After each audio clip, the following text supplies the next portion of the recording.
ಮಾಲಿಕೆ 6. ಮಾಲಿಕೆಯ ವಿಶೇಷ ಸಕ್ರಿಯ ಲೇಖಕಿಯರು. ತಿಂಗಳ ವಿಶೇಷ ಲೇಖಕಿ ಆಶಾ ರಘು ಅವರ ಕಾದಂಬರಿಗಳು. ಪುಸ್ತಕ ಪರಿಚಯ 23. ಪುಸ್ತಕದ ಹೆಸರು ವಕ್ಷಸ್ಥಳ. ಲೇಖಕರು ಆಶಾ ರಘು.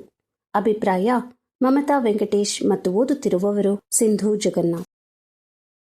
ಆಶಾ ರಘು ಅವರು ಕನ್ನಡದ ಓದುಗರಿಗೆ ಅವರ ಗತ, ಆವರ್ತ, ಮಾಯೆ, 6ನೇ ಬೆರಳು, ಬೊಗಸೆಯಲ್ಲಿ ಕಥೆಗಳು, ಅಪರೂಪದ ಪುರಾಣ ಕಥೆಗಳು, ಚೂಡಾಮಣಿ, ಕ್ಷಮಾದಾನ ಮೊದಲಾದ ಕೃತಿಗಳ ಮೂಲಕ ಚಿರಪರಿಚಿತರು.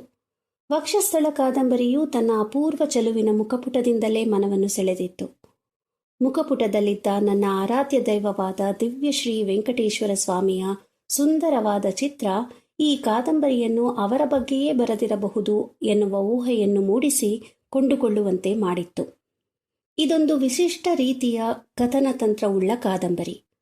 ಪೌರಾಣಿಕ, ಐತಿಹಾಸಿಕ ಮತ್ತು ವರ್ತಮಾನದ ಸಾಮಾಜಿಕ ಎಳೆಗಳನ್ನು ಸೊಗಸಾಗಿ ಬೆಸೆದಿರುವ ಈ ಕಾದಂಬರಿಯಲ್ಲಿ ವಿಷ್ಣು ಭಕ್ತರಿಗೆ ಭಕ್ತಿಯ ಸುಧಾಮೃತವನ್ನು ಜಾಗೃತಗೊಳಿಸುವಂತಹ ಕತೆಗಳ ಸುಂದರ ಹೆಣಿಗೆ ಇದೆ.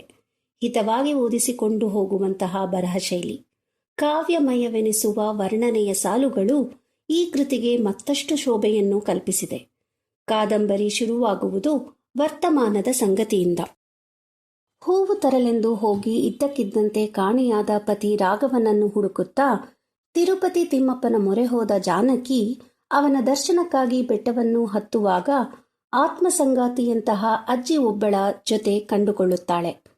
ಅಪಾರವಾದ ದೈವಭಕ್ತಿ ಹೊಂದಿದ್ದ ಜಾನಕಿ ತನ್ನ ಪತಿಯ ಹುಡುಕಾಟಕ್ಕಾಗಿ ಎಲ್ಲಾ ಪ್ರಯತ್ನವನ್ನು ನಡೆಸಿ ಕೊನೆಗೆ ಅವಕಾಶವೆಂಬಂತೆ ವೆಂಕಟೇಶ್ವರನ ಮೊರೆ ಹೋದ ಸಂದರ್ಭದಲ್ಲಿ ಆ ಸ್ವಾಮಿಯ ಪರಮ ಭಕ್ತೆಯರ ಜೀವನ ಸುಧಾಮೃತವನ್ನು ಚಿತ್ರಿಸಿರುತ್ತಾಳೆ. ಹರಿಭಕ್ತರಿಗೆ ಸಂತೋಷ ನೀಡುವಂತಹ ಕತೆಗಳ ಚಲುವಾದ ಚಿತ್ರಣ ಮುದ ನೀಡುತ್ತದೆ.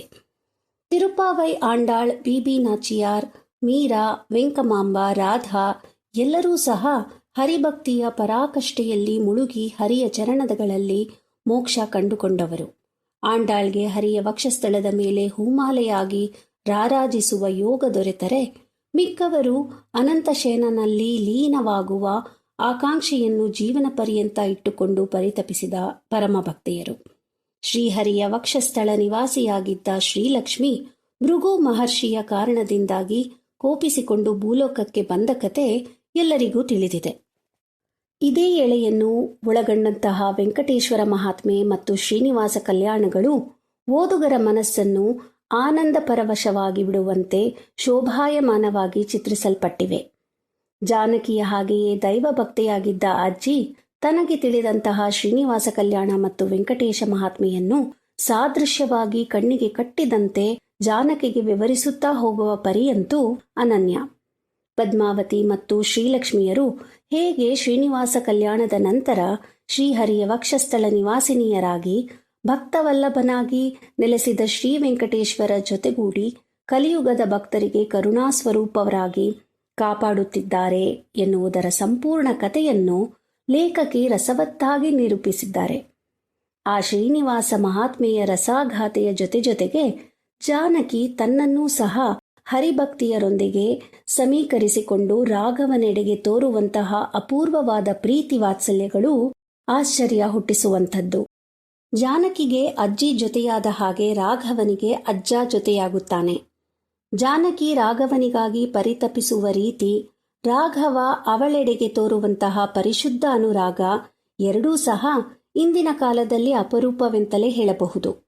ಜಾನಕಿ ತನಗೆ ಒದಗಿ ಬಂದ ಅದೃಷ್ಟ ಎನ್ನುವ ರಾಘವ ತಾನು ಅವಳನ್ನು ಮದುವೆಯಾದದ್ದು ಋಣಾನುಬಂಧ ಎನ್ನುವುದನ್ನು ಗಾಢವಾಗಿ ನಂಬಿದ್ದರೂ ಸಹ ದೇವರ ವಿಷಯದಲ್ಲಿ ಅವನಿಗೆ ಅದೇ ನಂಬಿಕೆ ಇರುವುದಿಲ್ಲ. ಇದೇ ಅಪನಂಬಿಕೆ ಮುಂದೊಮ್ಮೆ ಅವನಿಗೆ ಹೇಗೆ ಭವಬಂಧನಗಳನ್ನು ದಾಟುವ ಹಾದಿಯಲ್ಲಿ ಅಡ್ಡಲಾಗುತ್ತದೆ ಎನ್ನುವ ಸಂಗತಿಯನ್ನು ಲೇಖಕಿ ಹೆಳೆದಿರುವ ರೀತಿ ಅವರಿಗೆ ಅತೀಂದ್ರಿಯ ಶಕ್ತಿಗಳಲ್ಲಿ ಇರುವಂತಹ ನಂಬಿಕೆಯನ್ನು ತೋರಿಸುತ್ತದೆ.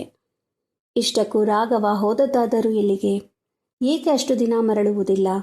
ಪರಸ್ಪರ ಅತ್ಯಂತ ಗಾಢವಾಗಿ ಪ್ರೀತಿಸುವ ಈ ದಂಪತಿಗಳ ಅಗಲಿಕೆ ಕೊನೆಯಾಗುವುದಾದರೂ ಹೇಗೆ ಎನ್ನುವುದು ಕಾದಂಬರಿಗೊಂದು ರೋಚಕ ನಿರೀಕ್ಷಿತ ಅಂತ್ಯ ನೀಡುತ್ತದೆ. ಇಂತಹದ್ದೊಂದು ಅಂತ್ಯವನ್ನು ಖಂಡಿತ ನಿರೀಕ್ಷಿಸಿರಲಿಲ್ಲ. ಜಾನಕಿಯ ಪರಿಸ್ಥಿತಿ ಓದುಗರಿಗೆ ಕನಿಕರ ಹುಟ್ಟಿಸಿದರೂ ಅಂತ್ಯದಲ್ಲಿ ಆಂಡಾಳ್ ಅವಳೊಟ್ಟಿಗೆ ಬಿಟ್ಟೂ ಬಿಡದೆ ನೆನಪಾಗುತ್ತಾಳೆ. ಈ ಕೃತಿಯನ್ನು ಓದುವ ಮುಖಾಂತರ ನನ್ನಿಷ್ಟದ ಶ್ರೀ ವೆಂಕಟೇಶ್ವರ ಸ್ವಾಮಿಯ ಮಹಾತ್ಮೆಯನ್ನು ಮತ್ತೊಮ್ಮೆ ಓದಿ ಸಂತಸ ಪಡುವಂತಾಯಿತು. ಮುಖ್ಯವಾಗಿ ಪೌರಾಣಿಕ ಮತ್ತು ಇಂದಿನ ಸಾಮಾಜಿಕ ಕಥೆಯ ಹೆಣಿಗೆ ಕಾದಂಬರಿಗೊಂದು ವಿಶಿಷ್ಟತೆ ತಂದುಕೊಟ್ಟಿದೆ. ನೀವೂ ಒಮ್ಮೆ ಓದಿ ಆನಂದಿಸಿ. ಧನ್ಯವಾದಗಳು.